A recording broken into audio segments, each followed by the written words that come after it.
as a leader, how do you bond with your team virtually?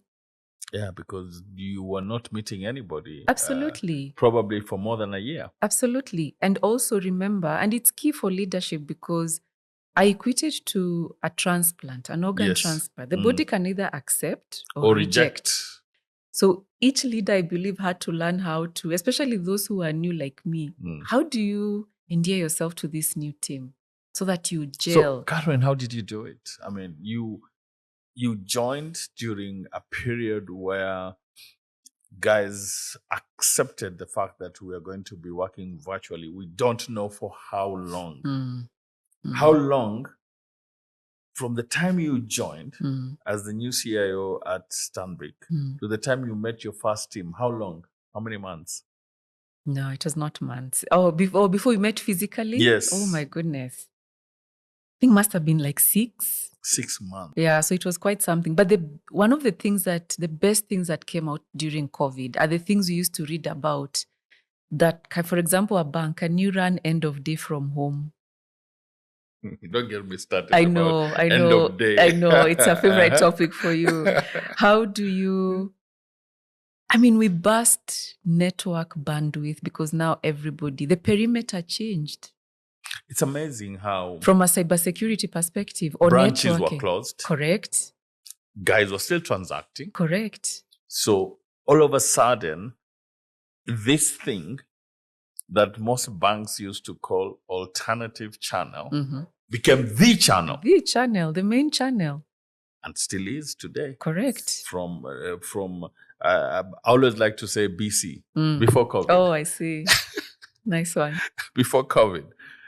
And now after COVID, connectivity, virtual digital finance has become second to none. Yeah. How did you make that transition? Virtually. I know.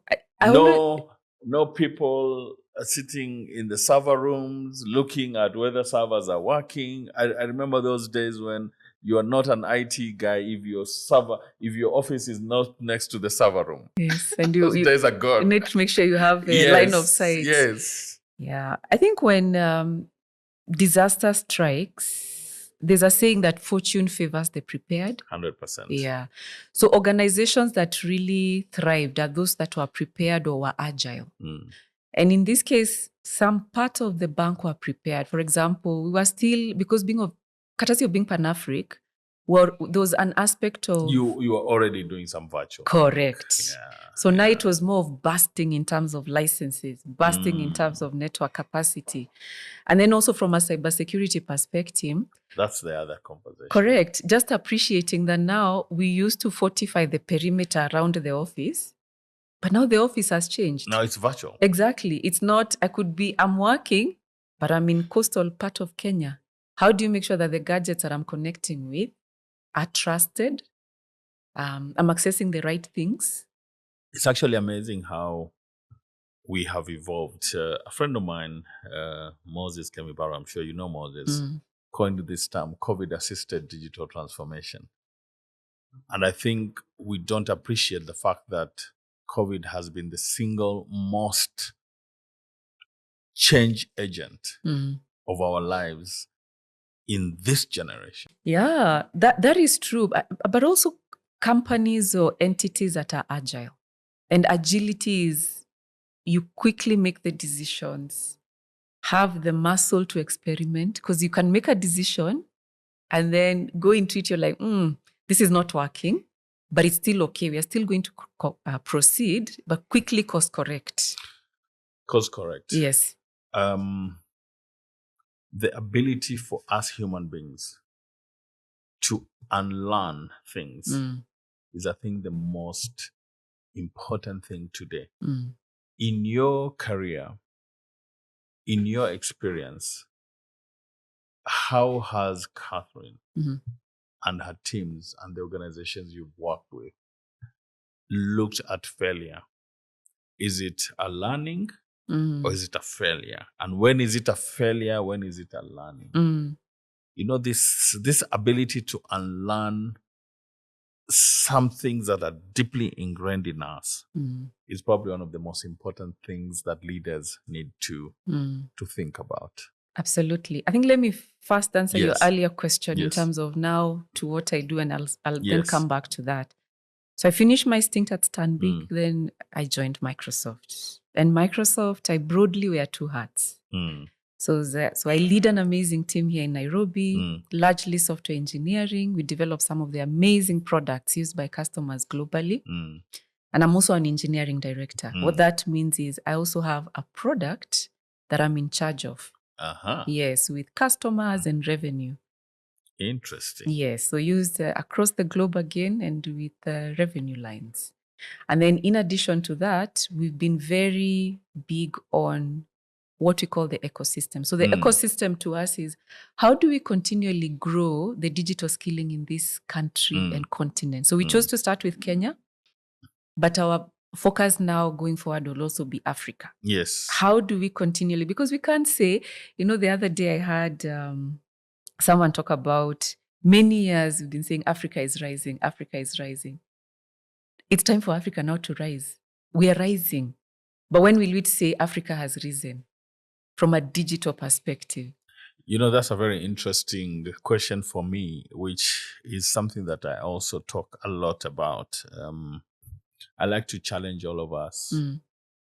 I was about to say leaders, and I realized we are all leaders here today. Yes. I like to challenge all of us to think about the youth dividend in Africa. The median age in Africa is 19 years. Yes. And think about the youth dividend, not from a perspective that there is the dividend here now. No, we have to work for it. Absolutely. Right now, we don't have the dividend. Right now, what we have is the youth bulge, which is a huge potential asset. What we do with it, correct, is what will result in the dividend. Correct. Spot on, Ali.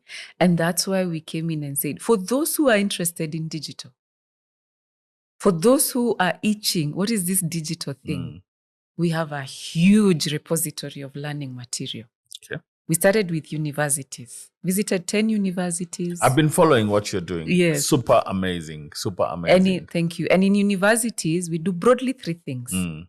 Engage faculty, train them. Because Ali, iron sharpens iron. You're only as sharp as what sharpens you. Kabisa. And tech keeps changing.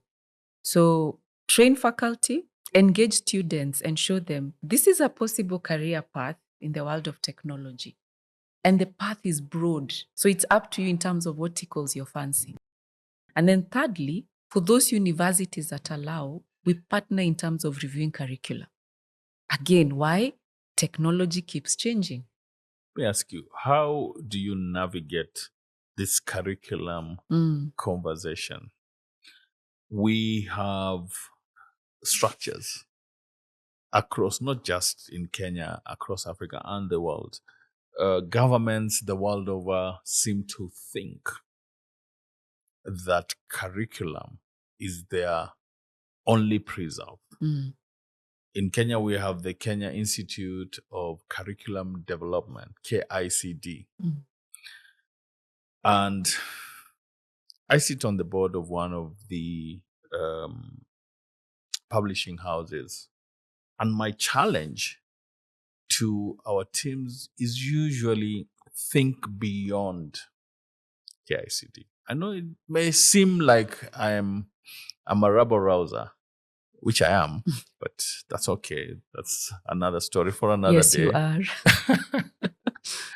But sitting at board level, I want to challenge everyone to think beyond.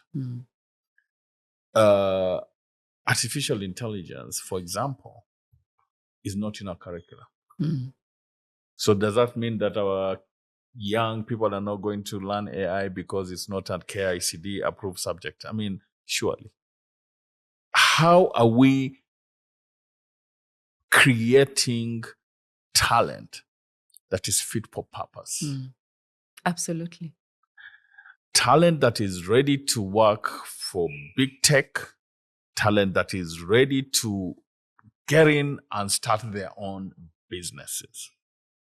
I think that's the challenge of our generation, of our leadership today. I keep on hearing lots of conversations about talent wars. I'm like, what talent wars? We are not even on the battlefield while people are fighting for this talent. So what wars are we talking about? It's a walkover.